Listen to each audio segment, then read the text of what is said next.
Hey everyone, welcome back to the channel and welcome back to the Gear Freak. My name is CB Harris. So today what we're going to take a look at is this right here. We're going to take a look at the Hyve Technologies extended magazine release.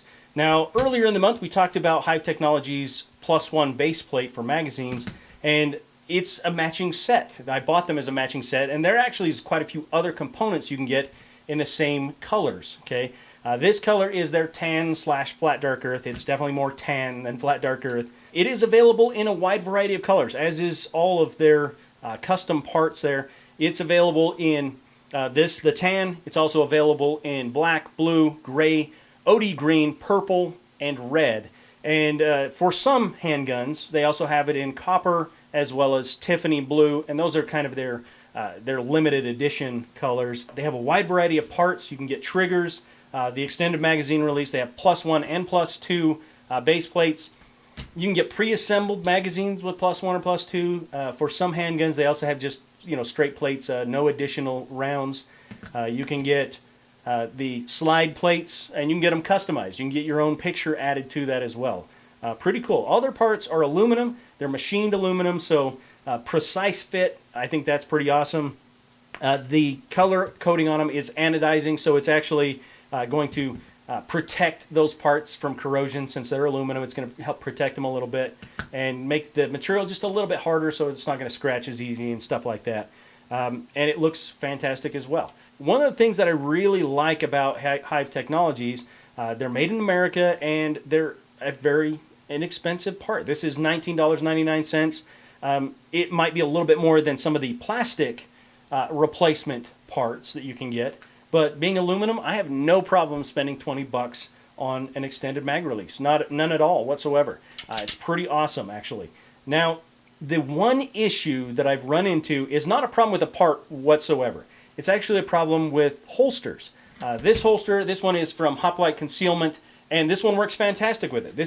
It's got a spot for magazine, and it's an inside the waistband, and as you can see, it doesn't interfere with the mag release whatsoever. Works perfect. Has no problems at all. However, some holsters actually will try to block off that mag release because they want to keep you from accidentally bumping it and ejecting the magazine. Well, in doing so, especially with an extended mag release, it actually could cause a problem. It actually could push the button, and what you'll end up with is just slightly released. Now, it may not fall out of there, or it might, but even if it doesn't, it's not going to cycle properly, and that's definitely a no-go if you ask me. So check it out first. Make sure that your holster is not going to interfere with that extended mag release if you like your holster. Otherwise, you might have to purchase something else.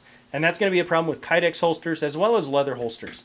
The pocket style, the cloth, it probably isn't going to push it any more than your keys would when you shove those in your pocket or something like that. But definitely consider that when you're going to purchase an item like this. If you want to get a aftermarket mag release and you want an extended one, you definitely need to consider what kind of holster you're getting just to make sure that it's not going to cause any problems. Now, as far as good things go, this it looks absolutely amazing. It works fantastic. It is raised a little bit. The extended part is what I'm talking about. It's not a lot. It's probably a 32nd of an inch or something like that over the stock part, and it's just enough. Okay, it gives you just a little bit more leverage with your thumb. You don't have to adjust. I have pretty much average size hands, and I don't have to adjust my grip at all to release that magazine. It does have some raised texturing on there, and that just again is going to give your thumb a little bit more grip, and it's not going to slip off of there while you're doing those magazine changes. I think it's an excellent value considering that you are getting an aluminum part, a good looking part that's going to match other components from Hyve Technologies. I think that gives it a fantastic value. I've been using this now. I've had it in there for probably coming on 3 months now.